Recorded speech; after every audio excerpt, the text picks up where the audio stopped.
Caterina Giacchetti è la protagonista in questa terza batteria, anche se lei è specializzata nella doppia distanza dei 200 farfalla. Nei 200 farfalla la Giacchetti in carriera è stata argento e bronzo ai campionati europei in diverse edizioni ed è stata soprattutto quarta ai campionati del mondo, in particolare erano quelli di Montreal nel 2005, un quarto posto un po' amaro in quanto la Giacchetti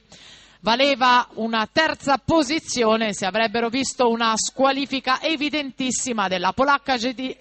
Otilia Jedrzejczyk, che però non fu squalificata, andò a vincere il titolo mondiale con record del mondo, quarto posto per la Giacchetti in quell'occasione. 5 campionati del mondo a cui ha preso parte Caterina Giacchetti, numerose le rassegne europee, ha vinto anche i Giochi del Mediterraneo, l'azzurra targata Aniene si prende la vittoria in questa batteria con la massima precisione, 1-0-0 e 0-0 è arte anche questa. E allora tra poco avremo i nomi delle finaliste non appena ci daranno l'ufficializzazione di questo risultato.